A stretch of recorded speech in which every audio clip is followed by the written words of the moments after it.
Congratulations, you have just found the #1 over 50 health and wellness podcast on the planet.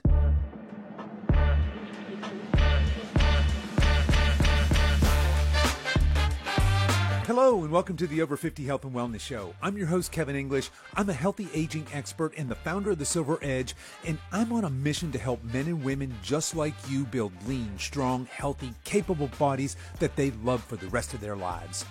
Today, we're going to dive into the nuanced differences and considerations in fitness training for men and women. Whether you're a fitness enthusiast, someone looking to get back in shape, or you're just curious about optimizing your workouts for better results and longevity, this episode promises to shed light on how our training needs evolve with our age. And hang on, I haven't even told you the best part yet. My co-host for this episode is none other than rockstar Silver Edge coach Jess Wold. Jess brings a wealth of knowledge and experience to the table, discussing everything from the impact of hormonal changes to practical training advice for both men and women. Stay tuned as we explore how to approach fitness intelligently and effectively, ensuring that you show up as the healthiest, strongest, most vital version of yourself in the second half of your life. Okay, ladies and gentlemen, without further ado, let's jump into today's episode. Jess, welcome back to the show. Thanks. I'm happy to be back. Yeah, it's always fun to have a chat. I mean, we chat every week, but it's always fun to have these chats. So I want to start today by telling you I did something for the very first time, and I just got to share it with you. So I tried pickleball for the first time in my life. Let's see, I guess not last weekend, but the weekend before. So basically a little over a week ago. Are you a pickleballer? Have you tried this yet? I am not. I would like to try it, but I will say I can't believe it's taken you so long to try it. Yeah, right? Okay, so look, when this comes out, I'll be a week past my 60th birthday, so I am prime time for You're pickleball. there, yeah. I am there. Well, here's what happened. So I'm not even sure what gave me the idea. I talked to Dr. Matt Dawson. He was on the Wild Health episode. Mm-hmm. He's a young man. I think he's in his 40s, but he had mentioned, I just love pickleball. I'm spending a lot of my time playing pickleball. I think he was like a pretty serious athlete in his youth. And I kind of said, what are you doing today? He's like, oh man, I'm just obsessed with pickleball. I was like, pickleball, huh? And maybe that's what planted the seed. I mean, obviously I know what pickleball is, but it never really occurred to me to go out and play it. Well, I'm out here in the boondocks, but right around the corner, there's this little Brunswick County park kind of place. And of course, it has some tennis courts, which have been converted to pickleball courts. And so I went on Amazon, and for $25, you can get 2 paddles and 4 balls. I'm like, all right, you can't lose, right? So I got the pickleball stuff, and me and my daughter Emma went out and we played pickleball for the first time. So I went on YouTube. I didn't have the patience to watch a big long one, like how to count score and all that stuff, because that looked pretty complicated. But there was like this 3-minute getting started in pickleball video that was perfect for my short attention span. I watched that. I was like, okay, got it. There's the kitchen. There's the little zones and all this stuff. Went out, and guess what happened? What? I'm hooked. Basically, I probably will only continue this business until I go pro. That's kind of where I am right now. I've now played pickleball twice. I feel like I have a natural affinity for it, and I'm in love with that game. I mean, well, how fun to discover a new sport, right? And like you said, at turning 60 and have something to get you out of the house and play with friends. Yeah. So I don't really have much of a history with paddle sports. My dad was really big into racquetball. So when I was a little kid, I would get, way back once upon a time. I think most of us, our age group, probably remember when we went to the gym with our parents. If our parents did such a thing, there were, racquetball courts there. So I played racquetball as a kid. I can remember being kind of naturally sort of good at ping pong, although never really having played it. Never played tennis a day in my life. But pickleball, yeah. I mean, I just really had a blast. I was just, my daughter, right, Emma? And I was just, for folks listening, she's an adult. She's 21, so she could take this. And I was just talking mad trash the whole time. And she's a very athletic young lady as well. So we had a blast. And what occurred to me is that what a wonderful sport for people in our age group. I can see why folks our age are taking this up in record numbers. The barrier to entry is very, very low. Like I said, I went on Amazon. I've now bought 2 kits so that my son can play with us. I'm still trying to talk my wife into coming out and playing with us. So I now have 4. I spent a grand total of $50, and I can tell you, I'm not far off from investing in, having only played twice, but I already told you I'm going pro here, so I'm serious. and doing a little bit of internet investigation, a little internet research to find the best pickleball paddle, because I'm pretty sure my $25 for 2 paddles is probably not the best you can buy, but I had a blast. But it's easy to play. It's got that little wiffle ball. You're outside. The court's smaller than tennis, so I've not That's played. what I was going to ask. Yeah, I've not played at doubles yet, which is how it's commonly played, is my understanding. My very, of course, at this point, limited understanding. So I've only played with them. I've played with her twice, and I have thoroughly enjoyed myself. So I got, we're recording this late in the afternoon here on a Tuesday. I've got some calls after this. I'm a little bummed I'm not going to get to the court today, but I bet you tomorrow about late afternoon, I'm just gonna meet her out there, and we might play a little more pickleball. So yeah, I'm hooked. I love it. I mean, we have a pickleball court in my neighborhood, but I've never played. And we have rackets and a ball, I think we do, or we've inherited them from a friend, because my son goes down there and he'll play. I don't think he's playing by any rules other than they're hitting it back and forth. But yeah, the scoring seemed a little bit confusing to me. Like I said, I did literally 3 minutes of research on YouTube on how to play pickleball, and they started to talk about the scoring. I was like, no, that sounds way too confusing. But yeah, there's this zone called the kitchen up in the front. I think it's called the kitchen. But yeah, no, it is so much fun. Just even batting the ball back and forth it's a great workout. Now, I will say this: now, of course, I've gone down the pickleball rabbit hole, and as soon as you buy pickleball on Amazon, all of your socials apparently are spying on you anyway. So go figure what's in my feed are all these pickleball things. And I'm addicted. I can't help it. When I'm watching the pickleballs going, I've got to see what happens, how it ends. But a news story popped up that said something along the lines that people are getting injured in droves, like in record numbers, playing pickleball. And at first I was like, does that sound right? And then I thought to myself, given the people that typically play pickleball, older people, let's just say, and given how low, it's not like tennis where you better be in at least decent shape if you're going to play singles tennis, right? That's a lot of running. There's less so in pickleball, especially if you're playing doubles. So I can see how that would be, right? Because we have these now older folks that perhaps aren't in great shape, right? But even more importantly, they're probably not used to moving explosively in these different planes of movement, right? These explosive lateral moves, etc. And I can see how we might see some, I think the article said something about rotator cuffs, knees, making arthritis worse, plantar fasciitis, all the things you might think. And I can see how that would be the case for somebody who's not been particularly active or athletic in their 50s, 60s, 70s, even 80s, right?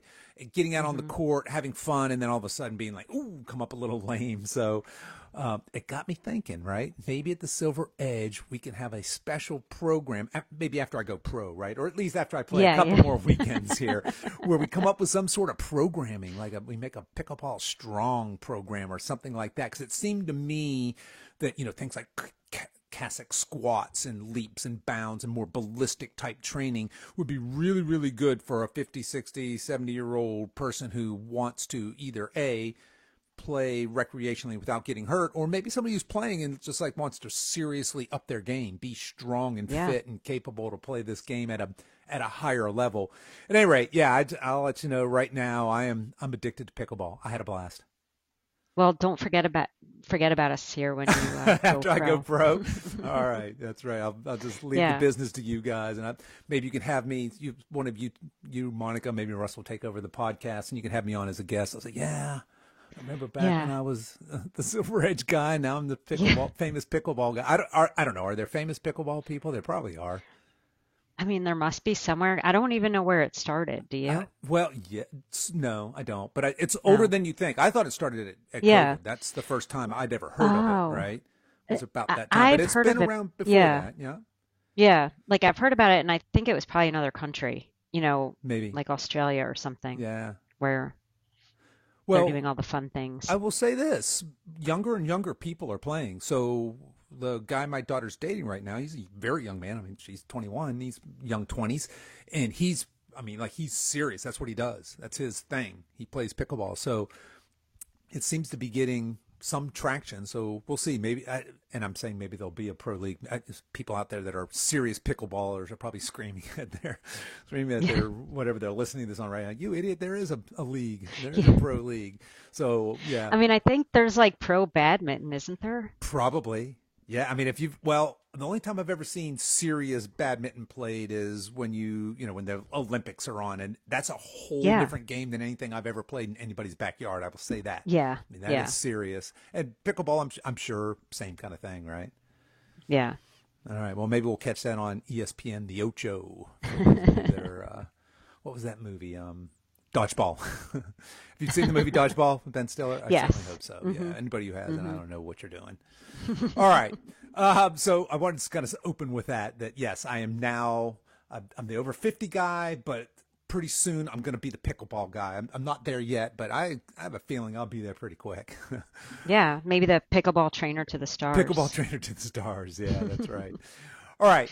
I want to tell you I saw a couple of crazy, crazy, crazy things online. Again, I, I didn't have any social media before I started this business. I had none.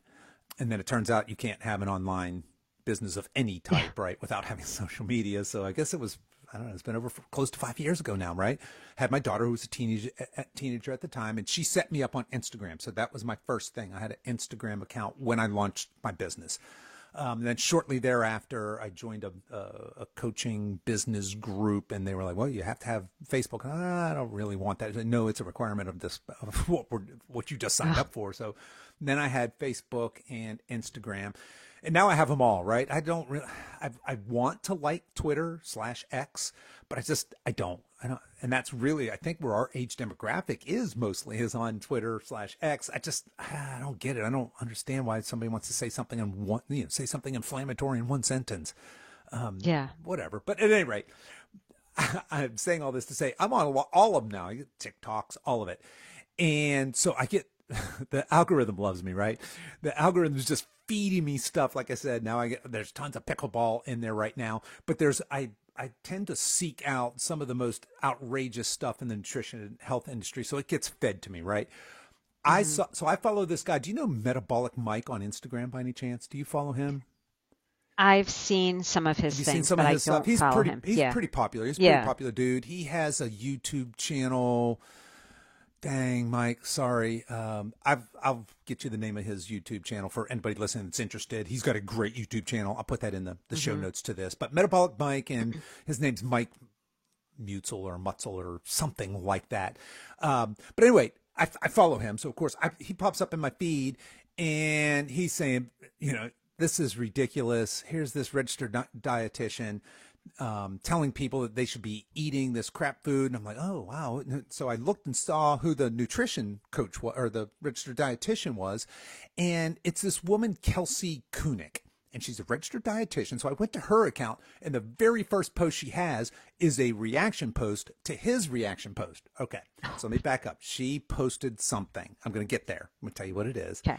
This guy who I follow, Metabolic Mike, posted a reaction to it and saying, this is crap, right? And I mean, he tore into her a little bit. And he also did a YouTube video on her. So I was curious about her. I went and looked her up. I was like, who is this woman and what kind of crap did she say, right? I wanted to go see it. And before I saw her original post, there's a post of her reacting to this guy, Metabolic Mike's reaction to her. And she's going, well, didn't really feel good, but this guy, he doesn't understand. He probably just works with athletes, and he's not meeting people where they are. And you have to understand there's room for all of us in this space, and nutrition and health and all this. I'm like, oh, well, that certainly sounds reasonable. And then I go Yeah. back and look at her original post, and it is something, it was picked up by Eat This Not That. Are you familiar with that account? Okay. Those people, yeah, Hmm. they're so folks, don't get your nutrition information from Eat Yeah. This Yeah. Not That. They're horrible. Occasionally they Yeah. have decent suggestions, but sometimes they're just batshit crazy. So she had this article that she wrote. I don't know if it was written for Eat This, Not That. And it was titled, What a Dietitian Orders at McDonald's to Stay Healthy. And I'm like, okay, that's intriguing, right? That's very clickbaity. Mm-hmm. Hey, what would a registered dietitian, a nutritionist, order at McDonald's in order to stay healthy? Here are the 3 food recommendations. So she had a breakfast, a lunch, and a dessert. So for breakfast, an Egg McMuffin. And I'm like, okay, that would not be what I would say to eat to be healthy. I would say that if your option was an Egg McMuffin or fasting until you got something healthy, fast until you got something healthy. But sure, Egg McMuffin, okay. I haven't eaten at McDonald's in a decade myself. But she goes on to say for lunch, you want to guess what she said is the healthy option for lunch as a registered dietitian with a ton of followers on her Instagram? Think something horrible. I mean, I'm just going to go ahead and tell you, it's not, I don't know what's healthy at McDonald's. Like I said, I don't go in there, but it's the McDonald's McCrispy chicken sandwich. So it's a fried chicken sandwich. That's what I was going to guess. A chicken sandwich. Yeah, fried chicken sandwich. And so that's really where Metabolic Mike is kind of tearing into her. It's like, look, lady, you cannot say in any universe that is something you should eat to stay healthy, right? Right. Yeah. Horrible Now, advice. right, I agree. But I also will say I watched one time a video about McDonald's employees, what they recommend ordering from McDonald's as far as where the food comes from, what it looks like when they get it, and Was the McCrispy what they chicken would eat. sandwich No. No, it wasn't. No, it was on there, but Yeah. they said any of the fried chicken patties or the grilled chicken patties come from China. Whew, that's a long ways away, Yeah. right? Yes, and some of them were saying they wouldn't even categorize it as chicken. Oh, I'm sure. Yeah, it's yeah, mechanically and I think separated chicken parts with a bunch of and other I think things we've in seen it. Yeah. yeah, and I mean I've seen the videos of the way they make chicken McNuggets before, Yeah. which really turned me off. But that the burgers, the meat was from the United States. It was it was beef from the United States. Looked like a beef patty before they cooked it. Yeah. So I guess I'm not recommending go out and get McDonald's, but I guess I would say the burger if I were to choose. Yeah. I would not say anything fried. I mean, come on. No. Here's my thoughts on this. So in her defense, she's saying, hey, I'm trying to meet people where they are. And Yeah. I'm sorry, lady. If you are a person in authority, you're a registered dietitian, you have a large following on social media, I personally feel like you have a responsibility to help people understand nutrition and apply it to their life. If you want to be she's a social influencer, right? She's a nutrition, health, fitness influencer. And for her to say, this is what I eat when I want a healthy choice at McDonald's is horrible advice for people who there's so much conflicting information already out there. When somebody hears that, they're like, oh, if I'm going through McDonald's drive-through because things are crazy, kids, whatever, yada, yada, yada, I'll just order the McCrispy chicken sandwich. And I'll follow it up with the ice cream cone because that's the other thing that she recommends. She's like, hey, I was going to it only ask. has 24 grams of sugar, and that's not bad. And it's low fat. And I'm like, oh, it's low in saturated fat, I think she says. So just, I don't know. It seems like we're already fighting a losing battle as a nutrition coach. Hey, you should really eat whole foods, right? And watch out for this ultra-processed crap. We have a tiny social media following compared to people with these much bigger platforms. You think about Eat This, Not That. They have 500,000 followers, and they've got this headline screaming, hey, this is what a dietitian recommends to eat healthy. And yeah, really, really poor messaging. It got picked up by New York Post, Daily Mail, so it's being repeated out there. I don't know. I feel like it's almost like me saying, hey, folks, I recommend Marlboro cigarettes for when you need a smoke. Marlboro is probably your best brand, and here's why. That tobacco is grown in Virginia, and it's grown organically. That's the best smoke you can get, and that's what I smoke. When I need a smoke and I need a smoke break, I'm going for it reminds me in the I think it was the 40s or 50s, Camel have you ever seen those old-fashioned ads for Camels? I think it's more doctors smoked Camel than any other cigarettes or something like that. Yeah, It's a yeah. big campaign for a long time. Hmm. And I mean, that's just what I feel like when I see somebody in a person in a position of power, in a position of influence, saying just total garbage like that. That's I don't care what she says about, oh, I'm serving a different audience and I'm meeting people where they are. If that's the case, and say, hey, the message might be, I get it. The kids are crazy. You're just coming home from soccer practice. You haven't made anything for lunch and they're starving. They love McDonald's. You're going to go through the drive-through. Yeah, I get it. It's convenient. It's cheap. Maybe it's delicious, Hmm. but she's not allowed to say it's nutritious. She just isn't. I mean, well, Right. obviously she doesn't Yeah. have freedom of speech. She can say whatever she wants, but I say shame on her, right? Yeah. Shame on her. That's horrible. Anyway, Yeah. I thought you might. I figured you would agree with me on that. But yeah, the McChick. I didn't know there was a McCrispy chicken sandwich. There is. Yeah. There's a registered dietitian out there that thinks that is a healthy choice for you. All right. And I don't think you'd find us recommending that to our clients. No. I would just Yes. say if it's in your food tracking and you ate it, just move on Right. No. after that. Look. Yes. Yeah. There aren't any morally bad foods, but that one Yeah. if you're trying to make a case, you can make a case that a McCrispy chicken sandwich is a lot of things. You could say it's enjoyable, Hmm. it's fun to eat, it's cheap, it's convenient, it's tasty, it's all these things. It's just not nutritious in any Right. universe, Right. right? So Like if you were really craving a McDonald's McCrispy chicken sandwich, then go eat go it get one, and yeah, be done with your day. right, But and move don't on. Yeah. don't tell yourself it's healthy. Don't, Yeah. yeah, don't fool it. Yeah, that's bullshit. Anyway, Yeah. got another one for you. This one Okay. I just saw today before we started recording. I'm scrolling a little bit. So, have you heard? Are you a TikToker? Are you on TikTok? I'm not. That's I'm one not a of the TikToker. few. Yeah, because we post like we'll take clips from this, for example, and post them on TikTok. So I'm on there once or twice a week, maybe. I can see how it can be addictive, though. And right now, my feed is flooded with pickleball videos, by the way. But I saw this thing, and I saw it a couple of times. Have you heard of Ozempic? OAT, Ozempic, like Ozempic, the prescription weight loss drug. Okay. Only oat. Yes, but I don't know what it is, but I've heard it. Okay, so I flipped through a couple of them quickly, and I was like, wait, Ozempic, what the hell is that? And it's people that are saying, hey, have you heard this? This is the latest TikTok trend. And as I went down the rabbit hole, it is a big TikTok trend right now. So the promise is this. If you drink Ozempic, it's this cheap alternative to Ozempic, you can lose Okay. 40 pounds in 2 months. So Oh, that's how it's been. Now, this has been picked up by all the major news outlets. So if you just go to Google and Google Ozempic, you'll see it's on CBS, NBC. It's on all of the major, all of the outlets have picked this up. But what it is a half cup of oats, a cup of water, a pinch of cinnamon. It's something else. It's a squeeze of lime, and then you just blend it all together. That's it. and That's you what lose 40 Ozempic is. pounds. Well, yeah, because Is that the only thing you're eating all day? maybe I didn't get to the bottom of that part. It's the idea Yeah. is it's a meal replacement, right? And what is that? 100 and change calories, 120, 150, less than 150, probably closer to 120, 130 calories. Should have looked that up. Mm-hmm. But half a cup of oats is not very many. I mean, it's got some fiber, so I can see how maybe it would make you feel full a little bit, maybe. But it's just a carb, so it's Yeah.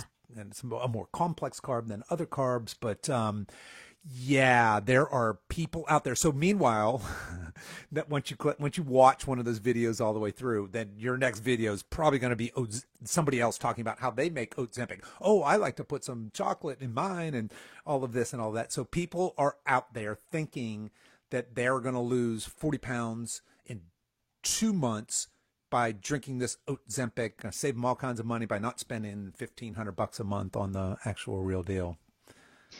We're living in a crazy We world are right living now. in a crazy, crazy world. Yes, we are. And I know you and Monica talked about it on the podcast last week or a couple weeks ago. And it's been around for a couple years now. And I have some clients that have been on, not currently, but have been on it before. And I've just kind of started tuning it out because it just has gotten so crazy Yeah. with it. And don't know anybody that can be on it for a couple years. And then this Zempic comes out, and then Oh, I'm pretty Ozempic. sure that must be the only thing they've had all day if Yeah. they've lost 40 pounds in two I'm months. guessing what that is exactly that. I mean, look, it's pretty simple math, right? If you are severely low calorie, you're going to lose weight. That doesn't mean you're going to lose fat. It means you're going to lose weight, right? Especially in our age group, that's even more dangerous than, say, a 20-year-old Yeah, kid doing it.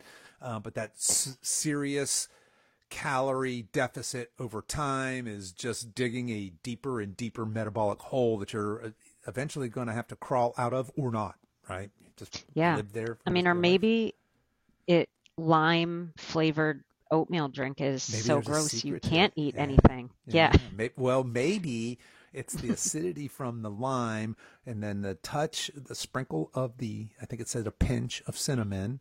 Maybe there's Oh, yeah. something magic that happens when that chemically acts or reacts with the oats in that special way you blend it, maybe has some sort of magical fat burning Yeah, maybe. properties. It is I nuts mean, what you see out there. people will try anything Yeah. except common sense. Yeah. And look, I get it too, right? I mean, I, I love working out. I love Hmm. eating healthy, and that doesn't mean I love going to the gym every day, but I like the way it makes me feel. I love my Yeah. life as a healthy human. But the idea, if you are so far away from that it feels out of touch, or I had somebody recently was kind of giving me some crap right after Easter. I didn't want the peanut butter Reese's egg, and turns out they're on sale after Easter. You can get them really, really cheap. And they were like, it must suck being you and not having the freedom to enjoy all the things that, like, kind of that, hey, eat, drink, and be merry, for tomorrow we're going to die kind of spiel. And it made me think, about that whole idea of freedom. And it's kind of funny. 2 nights ago, I had this wonderful, my wife made it for me. It was these gourmet ginger cookies, like real ginger, like Ooh. spicy Yeah. ginger with some strawberry ice cream and some strawberries that had sugar on them. So they were gooey, right? Whatever you call that, shortcakey kind of thing with whipped cream on it. I mean, it's not like I don't eat, I don't enjoy wonderful Right. things occasionally, but when I think about that freedom, right, that freedom statement, because that comes up, right? I don't drink very much alcohol, and that's a personal decision. It's also just been a journey I've been on. I choose healthier foods most of the time, and I feel that it makes me, the freedom that I enjoy is the freedom to do whatever the hell I want physically. Yeah. If Yeah. I want to go play, I'm joking about, well, maybe I am, maybe I'm not, about being pro in pickleball, but I'm fit enough. I bet I could tear up the 60 and older division. Now, turns Yeah. out I believe there's a little bit of finesse and skill involved in that game, and not just being healthy and fit. But I can clean and jerk a decent amount of weight. I can deadlift. I can sprint still. I can do these, and that's my freedom. That's the trade off of me Yeah. not just eating candy and binging Netflix and being sedentary, saying, it's just not worth it. Right? Right. Do you hear that from people Yeah. that's kind Oh, of that, yeah. hey, I'd be healthy, but I just don't feel like it's worth it, so I'll just be unhealthy Oh, all the time. all the time? And yeah, I feel like, I see it a lot. I don't want to call anybody out, so I'll just say I see it a lot, and I see that decision of I already ate 10 of my kids' Reese's eggs, so why don't I just sit here and finish the rest? Or Yeah, now I'm on to making cookies and I ate half the batter of cookie dough, and then why not just order pizza for dinner because I've already yeah, gone down this. And it's right. like, I do think once you make that choice really commit to your health, like, do those days happen? Yep. Sure. To But I everybody. feel like Yep. eventually, yeah, you Yep. get to a place where you don't let that own you. Right. Like, we had a lot of Reese's eggs at my house around Easter. The Easter bunny puts them in the kids' baskets, and Mm-hmm. I did not indulge this year. And that's one of my favorite. If I was gonna have a candy bar, I guess that would be it. The Reese's peanut butter. Yeah, I mean, come on. Yeah, Reese's peanut Yeah, butter cup. right on. But I kept looking at it, and I was like, it's not worth it Yeah. today. I'd rather have, we were going to dinner at a friend's house. I'd rather have a dessert there. And Yep. then what happened was I didn't even end up having that because it wasn't anything that looked good to me. And if I'm gonna have sugar or sweet, to me, it's got to be worth it. Gotta be worth it. Yeah, it's more the Yeah. exception, the rule. Yeah. It's not something. But you're right. That's interesting. You bring that up. That people will have that mentality or that psychology. Well, I've already done this, and screw it. I might as well just do the other unhealthy things, right? What's the use? Right. And that's a very common phenomenon. I feel like that's Yeah. just, I don't know why that's baked into us as human beings, but I feel like that's almost the default switch. And it's, you have to work hard to kind of get out of that Yeah. thought, right? Well, And I think a lot of the times too, like I know that, there's that reward feeling that you eat something that you like sure. and your brain releases oxytocin, Instantly. Yes. and Yeah, that is a good feeling. it is. And for some people, they can't turn that off. So then they do it again. And then, that all of a sudden their digestive system starts catching up with them and they're like, oh, that was a bad choice. Hmm. I wish I could have stopped. But it really is that like That reward in losing the that moment. willpower. Yeah, Yeah. that reward in the moment. Yeah. Yeah. Yeah, and I guess it's a matter of, it's like anything. It's like working out, right? The muscles take a long time to develop, and probably that willpower muscle or that delayed gratification muscle, because the freedom we're talking about isn't, or the pleasure that we're talking about, that the benefit that we're talking about from eating whole foods, working out regularly, etc., isn't instant. We don't typically get, I don't get an instant hit when I eat, Right. a healthy whole foods meal, the way I would if I had, say pizza and beer, Right. and candy eggs, or, Reese's peanut butter eggs. So yeah, interesting Yeah. stuff. And I recently did a sugar detox Oh, did myself you? myself back in January. Yeah. I found myself not going down that binging of sugar because I really don't do that, but just more frequently than I was comfortable with. I would eat Hmm. a meal and then, you look for that one piece of dark Yeah. chocolate or what do my kids have in the Right. pantry or eating a leftover lunch snack that was sitting there that looked good for no reason Yeah. other than I'm finished with my meal and it's a habit to have something sweet after. Right. And I was like, I have to, I just want to break this Hmm. habit and prove to myself that I can, because it's not something I want to say I really struggled with, but at the same time, it was a habit I wasn't comfortable with anymore because it was just a habit. Yeah. So for January, I just decided no sweets. Is that what you Um, did? Just a month of yeah, no sugar, no sweets. no Yeah. sweets? Like, if there was sugar in my fruit, that was Yeah. Yeah. fine. Yeah. Or a Just couple times, I had a protein bar just because we were on the road for sports and McDonald's are a protein bar, so it right. would be Right. protein bar. Um, and even that got to be too sweet to me, Hmm. which, was interesting because I could eat those every day for a lot for years. Yeah. And it didn't taste that. It just tasted like part of my daily diet. Um, but I don't think that it helps. Yeah. So I learned that to just, when I was done eating, I'm like, I'm satisfied. I don't need to go look For that for sugar. anything Well, else. here's the question then. How, here we are, we're recording this in April. This will probably come out at the end of this month or maybe beginning of next month. But it's been a couple of months since you did that detox. Has it changed your behaviors today? I mean, are you seeking less? Did you feel like that kind of broke you out of that? Like you said, I was kind of in that habit of every night kind of, what's looking sweet over Yes. there? Did it? Oh, Absolutely. good. I don't buy anything for myself, Hmm. because I used to keep like a thing of like the Hu dark chocolate or the Hmm. almond butter chocolate in the fridge or in the freezer and would get a little piece, every night. I haven't bought one of those.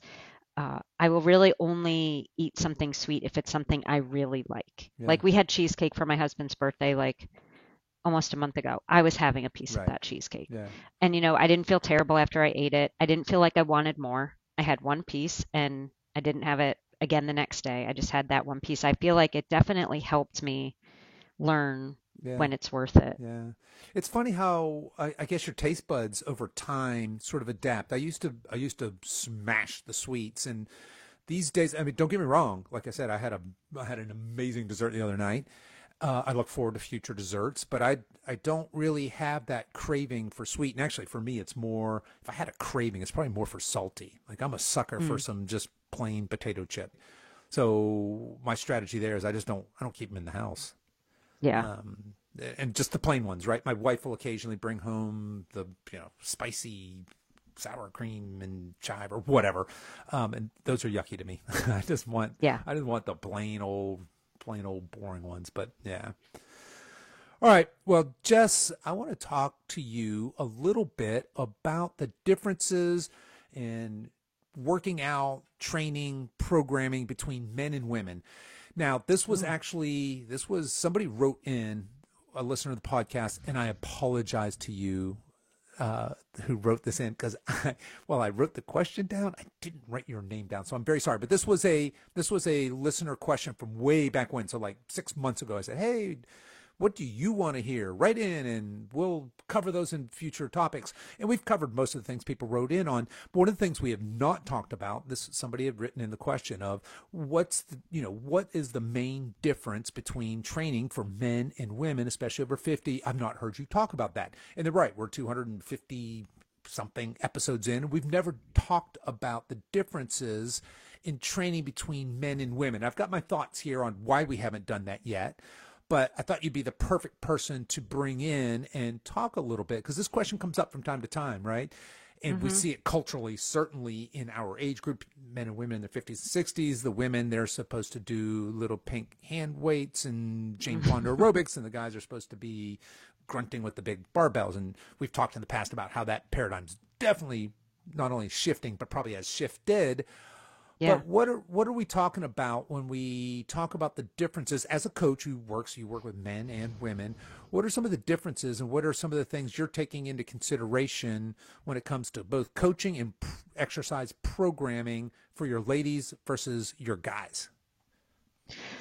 Well, first, I love this topic, so I'm glad you had me on. And this was the listener question because this is something that I feel like I have a lot of experience with, just seen throughout the years differences between men and women.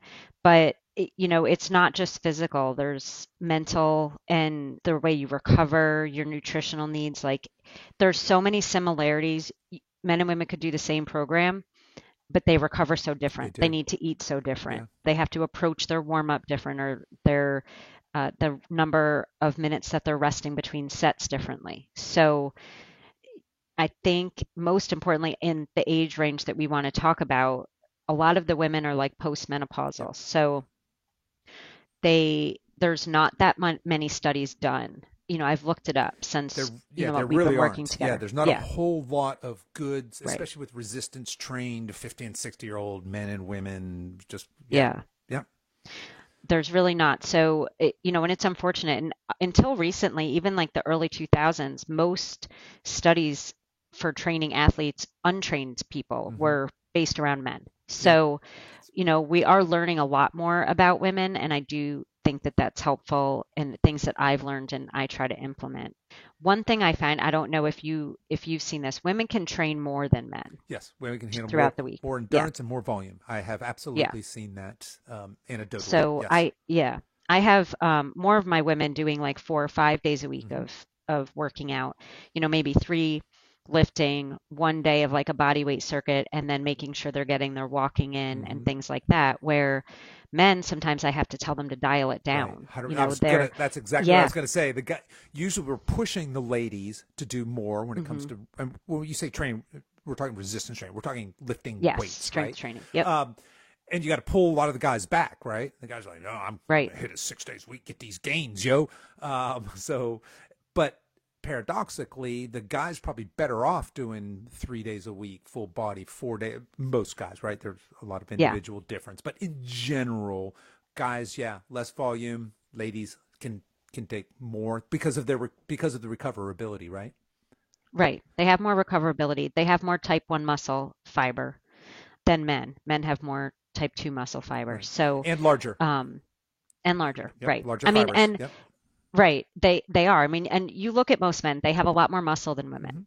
So those muscles are being fatigued faster than women's muscles. So women have more fat on it. We have to have at least 10% more body fat. Yes. And when women are trying to get down that same body percent or body fat percentage as men, it's extremely unhealthy. So I do think that just understanding that we have, I think, average like 3/4 the amount of muscle that men have, with about 20% more fat. But that does help us recover faster from those workouts. We can train a little longer, but men might be doing more in that 1 hour session than the women is doing. They're lifting, right. The maybe intensity closer, might be greater, perhaps. right. Yeah. Yeah. Hmm. And they're those muscles are just fatiguing a little faster, but they have more muscle. So, but they also have a larger heart, a lot more lungs. So there's advantages to some like endurance sports and things like that. But overall, for weight training, we can push the women to do a little more than they think they can. That's interesting. Um, That's very counterintuitive, I think, to a lot of people. And I read somewhere that estrogen is actually involved in muscle recovery, and that's yes. one of the contributing factors. Not the fact, the reason why women can recover faster, but it is a contributing factor to why women might potentially recover faster than men and be able to handle, in fact, more volumes. I thought that was very interesting. Yeah. That's interesting. And also though, like when women and men are in over 50 and they're training, a lot of women don't have much estrogen, Right, right. unless they're doing and hopefully doing some sort of hormone replacement Replacement. Yeah. therapy. And men's testosterone tends to start decreasing. So what estrogen can do for women, testosterone can do for men, Hmm. as far as that muscle recovery, but for both, that starts to decline. Right. So it is important to, I think kind of have those levels checked and know where you're at when you're Love that training. advice. Yeah. You And know, the earlier it's you do something, that, the better off you are, just because yes. hopefully at some point in your life, whether you're a man or woman, you've got this hormone panel done at some point. So you have a baseline and you Yeah, can trend that over time. Absolutely. Yeah. right.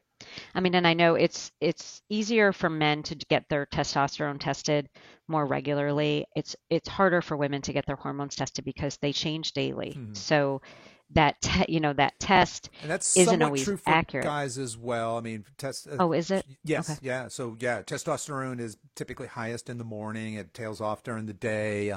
It can cycle up and down throughout the week, etc., based on how you slept, how recovered you are, all these different factors. So typically, what doctors will try and do, a urologist will say, "Hey, I want you first thing in the morning fasted." That's when we do our blood draw, so we're kind of consistent with that. But even within that window, there'll still be pretty decent Okay. variability um, from day to day in men's hormone levels. Yeah. Yeah, And I mean, it is, like you said, it's good to get that tested sure. early, and often Yep. if you can, I, just to see I where you're at. I think that's a great idea, and I think another thing I wanted to bring up with you, because I see this, and I actually heard this on another podcast. They were talking about low energy availability from a hormonal Hmm. standpoint, and what they were talking about the difference between men and women. They weren't really talking about our age group. They were talking more generically, and this was more of a performance type athlete sort of podcast. So they were talking about people that are very resistant trained and probably are aggressively pursuing some sort of athletic goal, right? So keep that in mind. But I thought it was interesting because they said that as these athletes were aging, they were women were more susceptible to this low energy availability phenomenon. When I Hmm. say that, what I mean is these ladies that are typically, these are going to be your go getters, your CrossFitters, your Peloton people, your endurance ladies, right? The marathoners, triathlons, etc., that are also Hmm. in low calorie, chronic low calorie. And as they reach this perimenopausal, menopausal, and then of course postmenopausal phase, they're really putting themselves into a danger zone. Now, look, if you are really low calorie and redlining and you're a dude, you are absolutely in the danger zone as well, but more so for ladies. And they were making this case that, as of course, your estrogen and progesterone levels decline, and perhaps you don't have that same recovery it is, or you certainly don't as you were when you were younger. And that for ladies, it put them at, I can't remember the percentage, but it was a larger percentage of danger of osteoporosis, specifically. This low Hmm. calorie, high energy demand athlete was really at danger for all these metabolic damages as well as osteoporosis, more so than men. And I didn't know if you'd heard that or if you've kind of seen some of that in some of the folks you've worked with, but certainly it makes sense given, I think, a lot of our population, right? Yes, yeah, absolutely. And I think I've seen studies, and I want to say that it's like women are 70% more at risk for osteoporosis Mm. um, Postmenopausal than men. specifically. Postmenopausal, Yeah, yes. I've But that's seen. building, Yeah, yeah, and but things I've seen and and I've told clients this, that's not something that happened overnight, right, and that even in the last year, that's something that's been going on in your body, for a correct. long time. And at this age, if you're diagnosed with osteoporosis, I mean, the best you can do is continue weightlifting or Get start strong. weightlifting. Get Yeah, strong get strong. AF. Yes.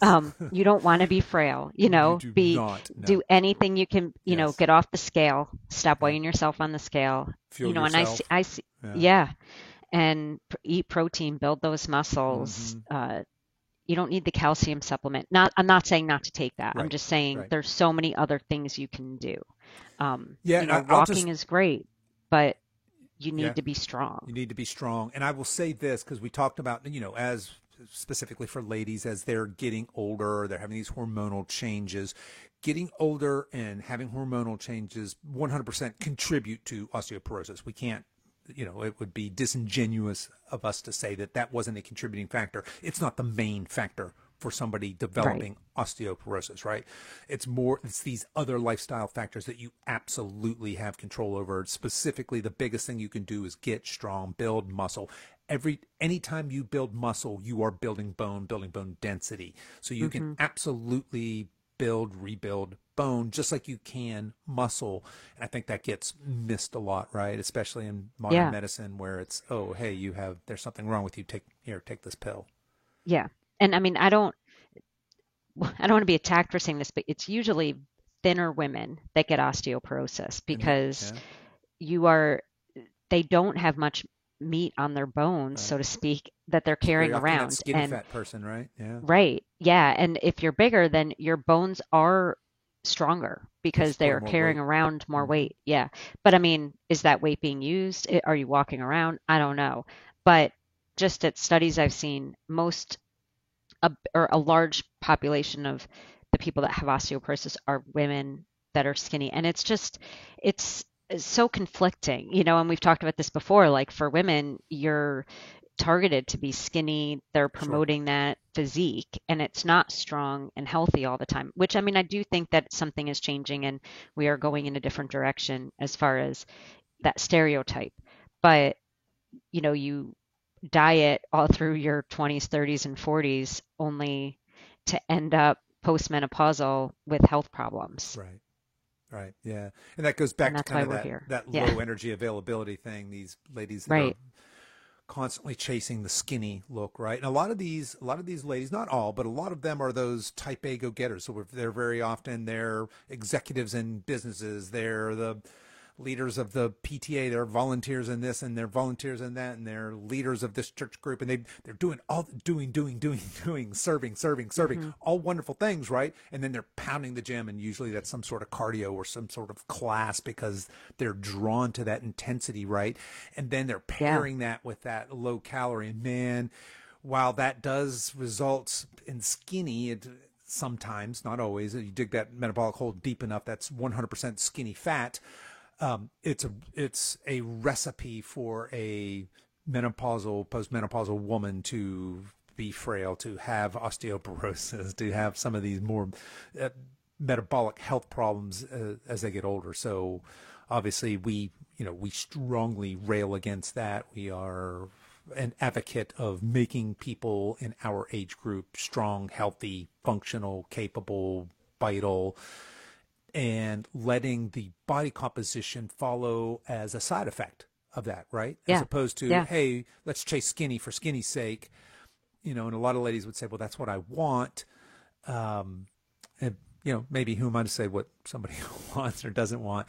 But I would say that being strong, being capable, being functionally mobile through full ranges of motion will be a better way for you to have that aesthetic, that lean toned look you're probably chasing than eating like a rabbit and being a slave to a treadmill, something like that.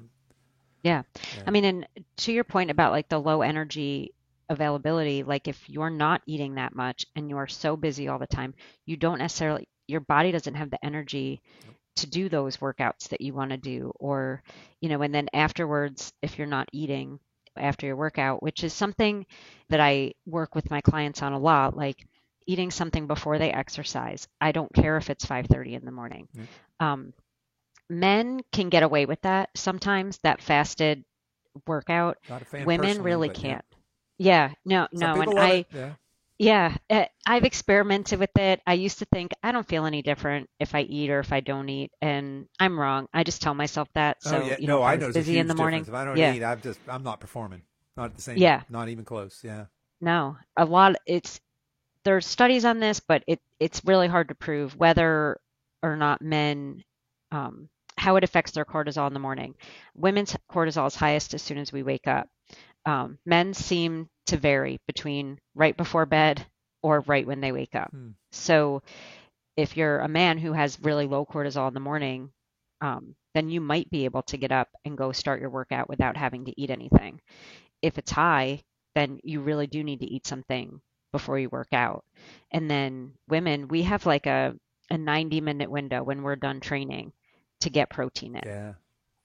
Men have a little longer. They can wait like up to 3 hours, and it's just our that neuromuscular energy that we're recruiting to build muscle. If we don't eat protein, it's just not going to happen. That's our So window of it's like gains, right? Yeah. yeah, I get and that. I always tell Yeah. myself, tell myself and tell clients like, you have 90 minutes, and if you don't eat some protein or something, Right. but preferably protein, and somewhere between 30 and 40 grams, that workout was a waste, Yeah.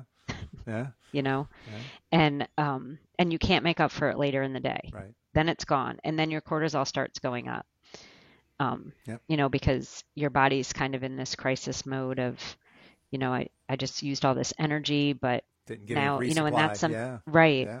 And, and I've done that myself, like just being in a rush and not having time to eat after working out. And then by the afternoon, I'm so dead and I'm blaming the workout. And it's really just how I fueled my body Yeah. after my workout. Yeah. And I think that's what a lot of this conversation probably comes down to, right? Is, we think culturally, we think of food as we need to restrict food, restrict food, restrict food. We want to lose weight, we want to be skinny. But really, if you flip that paradigm around and say, no, I don't want food to be the enemy. I want it to be my friend. And I want to Yeah. view food as fuel for my performance. And how do I optimize my food as fuel as opposed to how do I restrict it? How do I have this love-hate relationship with it? I want to eat it, but I can't eat it. And that sets you up for a long-term disaster, really, and Yeah. unhappiness, I think.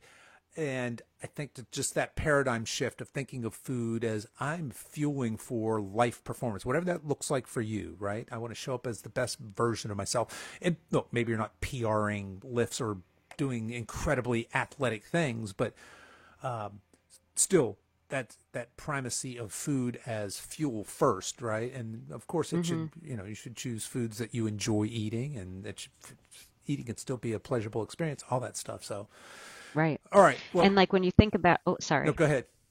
Oh, when you think about it, like if you can always be fueled for every training session and then fuel yourself right after, then the rest of your day, you're going to be in a better position to make better choices. You're going to show up as the best You're version going of to feel yourself, aren't better. you? Yeah, you Right, right. 100% I are. mean, mentally, you have more clarity.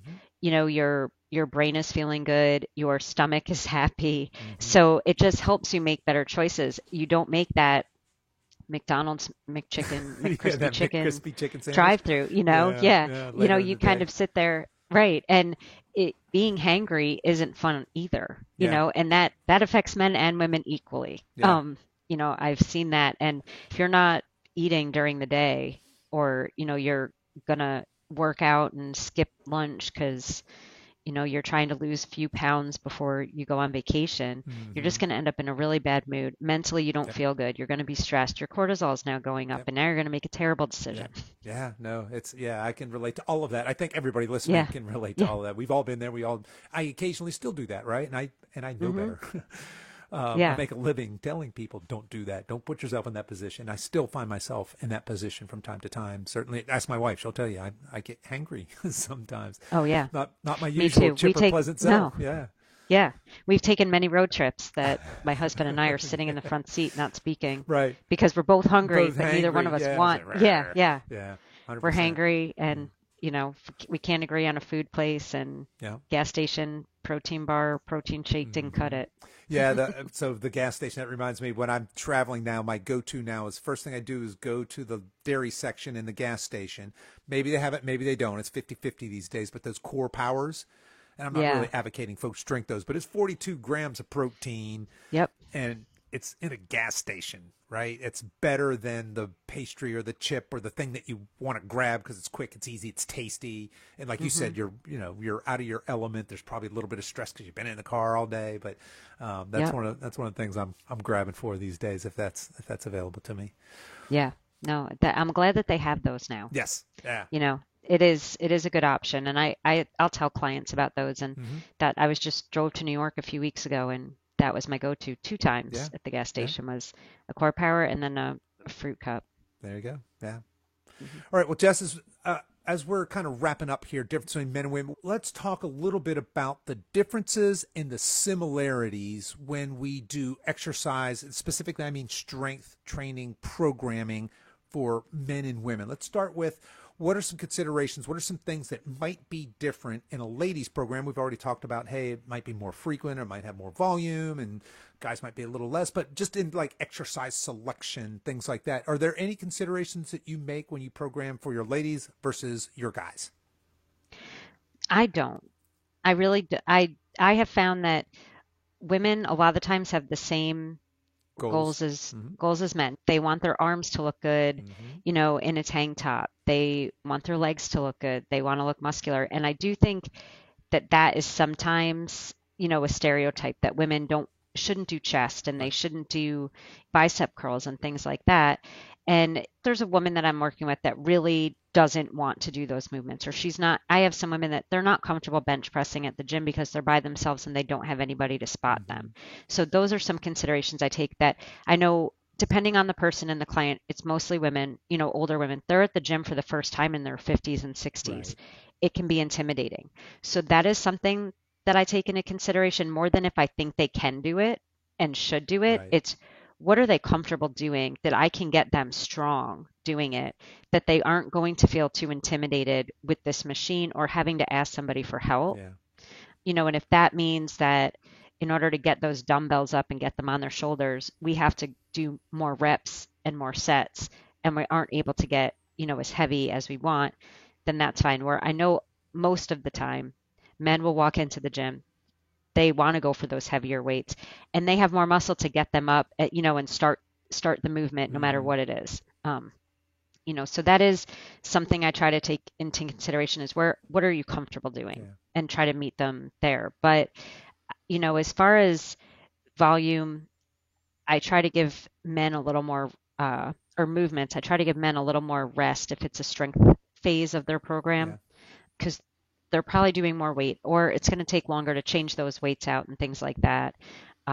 Where women, I'd rather that they're doing that same weight over more sets, but maybe they're doing less reps, Yeah. like 5 sets of three with a minute or 2 minutes rest in between. And maybe men are doing 3 sets of 5, Mm-hmm. um, just because that muscle fatigue that we talked about earlier. Yeah, no, it's interesting that you talked about kind of that upper body phenomenon. I know in our program we have what we call studio programs. So some after our clients have gone through our program, they can stay in the app and they can just self-select all these different exercise programs.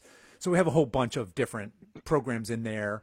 Um, and one of them is called, I think it's called Gun Show, and it's an arm Yeah. program. It's to Hmm. develop specifically for developing arms, right? And there's two of them. There's two phases to that. There's a hypertrophy, I think a strength phase first, and then a hypertrophy phase, specifically on develop for people who want to develop arms. And I wrote that program for men and women, both. But as soon as I named it Gun Show, and there's there's a little the image that goes with that program is a big bicep, right? And I was like, oh, no ladies are ever going to download this. So you know what I did?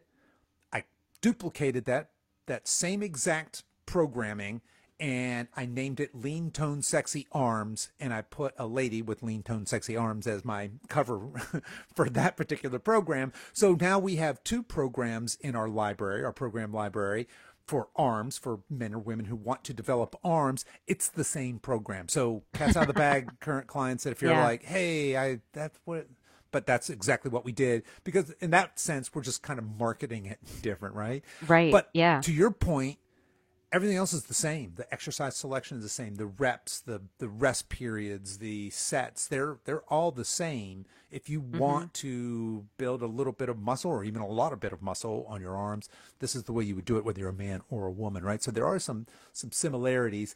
And I've had some, occasionally we'll still get the females that will say, hey, I'm more interested in this area. And it's very often it's lower body. And you get the guy Hmm. that's more, yeah, I want the beach muscles, bro. I'm interested in chest and shoulders and biceps, things like that.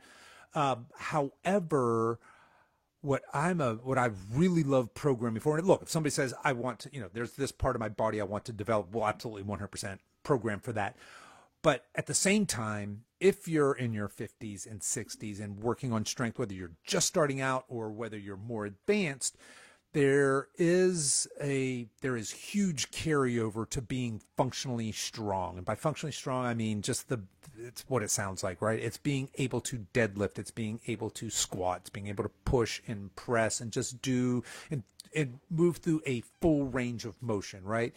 Right. Posterior chain and core. So when I say posterior chain, I'm talking about the hamstrings, your glutes, your back, lower, upper, mid back, all of that really, really vital. Your core, I'm talking about everything from your chest to your hips, all the way around your body. That's your core, right? So I'm not talking necessarily crunches. That might be a part of how you work on your core, but more functional things.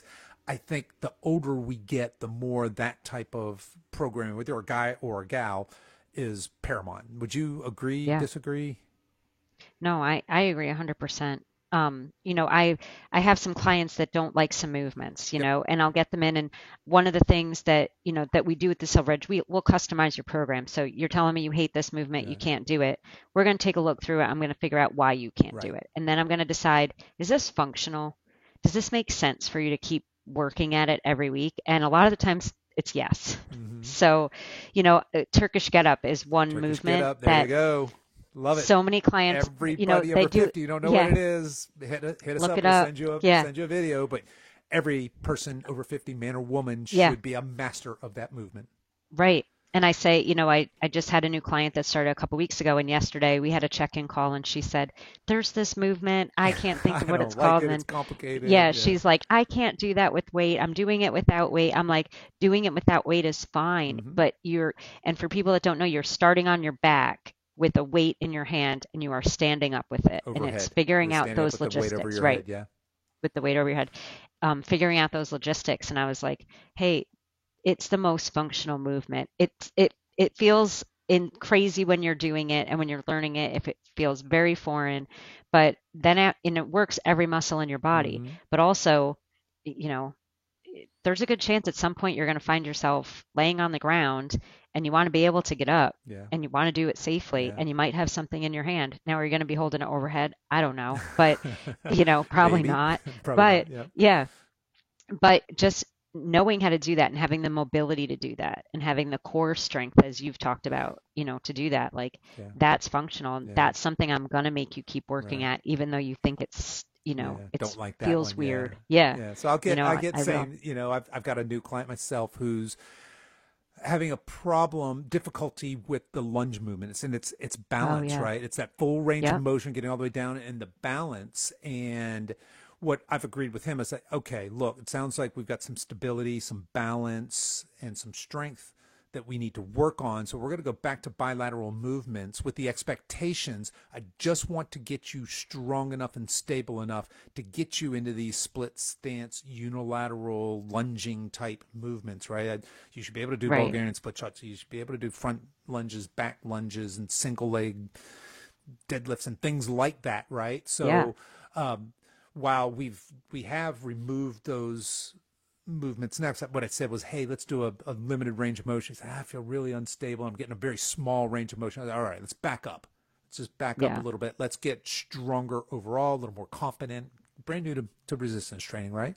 And then let's go back to just know that I am definitely, whether you like it or not, we're coming back to those those split stance kind of, because again, it's that very functional, real life, getting older kind of movement. So that as you move into your 60s, your 70s, your 80s, your 90s, right?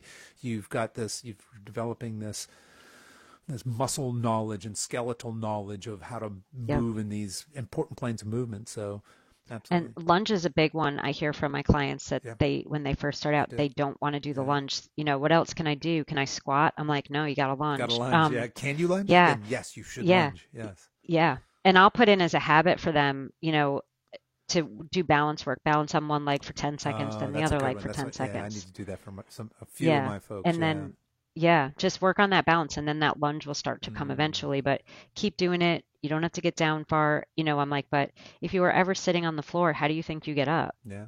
You're in a lunge position at some point. Right. You know, you got to take a big step up a hill, you have to lunge. Yeah. So you have to be able to do that. And for my pickleballers, right? We want to be able to lunge in all directions. We want to do side lunges. We want to do diagonal lunges. We want to do reverse. We want to be really strong and stable and functionally mobile. See how I tied this whole thing? Yes. Back to pickleball. Yeah, I think every episode now is going to be the pickleball episode. We'll just have a couple other things we talk about in between. But as I get excited and enthusiastic about my new pickleball career here. All right. Well, Jess, I want to thank you so much for coming on, sharing your insight and your wisdom with us. And for folks listening, what I would encourage you to do is let's continue the conversation. Love to hear your thoughts on anything we talked about or anything really healthy aging related. Best way to do that is join us in our private Facebook group. We have a fabulous group. It's called the Over 50 Lean Body Blueprint. So if you just go to Facebook and type in Over 50 Lean Body Blueprint, or just go to the show notes for this episode, we'll have a direct link over there. Love to have you there. We have a fabulous community, folks in there supporting each other on our healthy aging journey. Lots of guys, lots of girls, so we can continue the conversation about training, talk about Ozempic. Anybody out there trying it? I'd love to hear how that's going.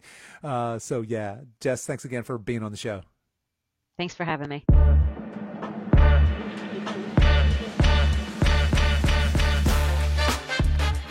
Okay, that's our show for today, folks. If you've enjoyed this podcast, I want to let you know that we have other free resources over at silveredgefree.com. There you'll find our free guides with our top tips on nutrition, exercise, and healthy lifestyle to assist you in your weight loss and fitness journey. So feel free to head over there and download anything that looks useful to you. I'll put the links to everything we talked about today in the show notes. You folks can find those over at silveredgefitness.com/278. As we wrap up our time together today, you can show your support for this show in two important ways. The first is to tell a friend about this podcast and encourage them to give it a listen. The second is for you YouTube folks to click the like and subscribe buttons, and for you podcast folks to please give this podcast a 5-star review on whatever platform you listen to podcasts on, and be sure to subscribe and follow so you don't miss any future episodes. I really appreciate you spending your time with me today, and until next time, stay strong.